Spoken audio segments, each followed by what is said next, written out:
कायम रहे तू अनंत का, तेरी वीरता ही तेरी पहचान है।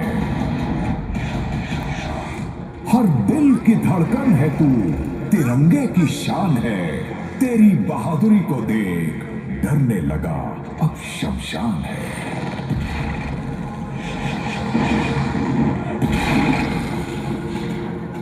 लेडीज एंड जेंटलमैन, देवियों और सज्जनों, आप सभी का आज के शुभ योद्धाओं के शौर्य की, हमारे शहीदों के बलिदान की, हमारे साहस भरे इतिहास की ये कहानी है मेरी, ये कहानी है एनडीए की। एक सुर है, एक रंग है,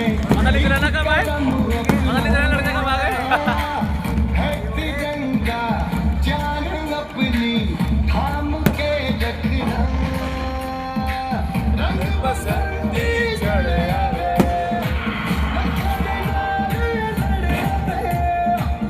एनडीए ये हीरे तराशे, देश के हीरों निकले यहाँ से।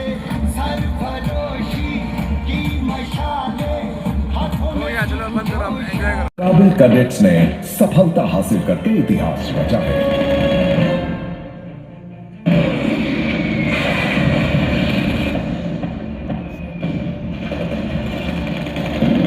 दूसरे महायुद्ध के पश्चात यह साबित हो चुका था कि जंग जीतने के लिए तीनों सेनाओं का एकजुट होना अनिवार्य है।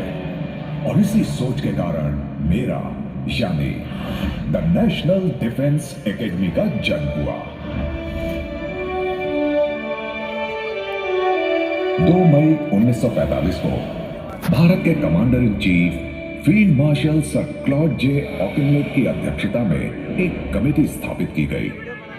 उस वक्त के लिए एनडीए जैसी ज्वाइंट ट्रेनिंग एकेडमी बनाने की कल्पना अपने आप में ही बहुत अनोखी थी। आजादी के बाद सरदार वल्लभ भाई पटेल ने मेरी स्थापना का बीड़ा उठाया और साथ ही तत्कालीन प्रधानमंत्री पंडित नेहरू ने भी देश के विकास और सुरक्षा के लिए एकेडमी के निर्माण की यह महत्वपूर्ण बात संसद में सबके सामने मजबूती से रखी। Our great nation can advance only if our forces are united. Our army, our navy, and our air force draw their men from all parts of the country and are symbols of unity and homogeneity. I wish all of us can imbibe that spirit. फलस्वरूप academy को जीवित करने के लिए चारों ओर मानो हलचल शुरू हो गई हो।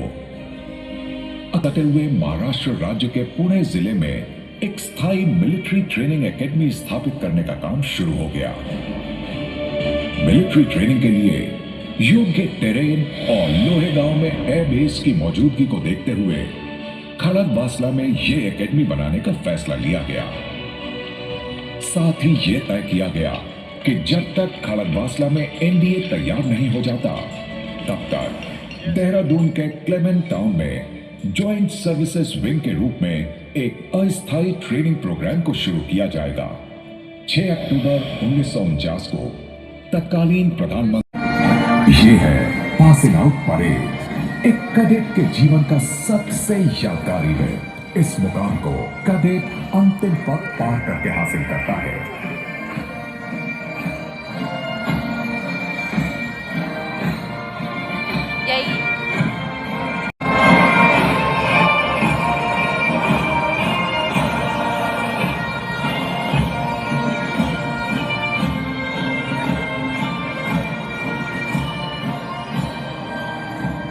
बस एक तलवार।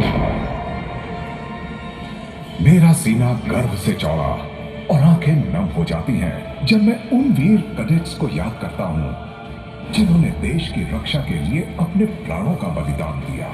इंडियन आर्मी हो या नेवी या इंडियन एयरफोर्स, मेरे ट्रेन किए हुए कैडेट्स अपनी आखिरी सांस तक निडर भाव से लड़ने को तैयार रहते हैं। मुझे इस वीरता की एक ऐसी ही झलक दिखाई दी थी 2 जुलाई 1999 को।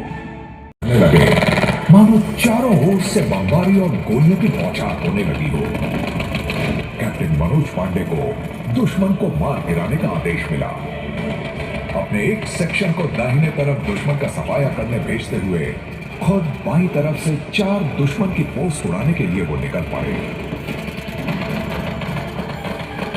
हवा की तरह बहती हुई गोलियों की परवाह किए बिना पहले और दूसरे बंकर को पल भर में ध्वस्त कर दिया।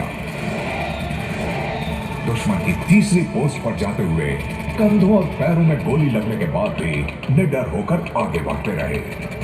अंतिम पोस्ट में ग्रेनेड फेंककर उन्होंने विजय हासिल की, अपनी खुद की सुरक्षा की परवाह किए बिना। इस अदम्य साहस और वीरता के लिए भारत सरकार की ओर से उन्हें मरणोपरांत किया है। कहते हैं असली फौजी वही होता है जो लड़ाई के अलावा भी जीवन के हर क्षेत्र में अव्वल रहता है। और मेरा हर एक कदम इस प्रेसिडेंट्स कलर अवार्ड प्रदान किया गया।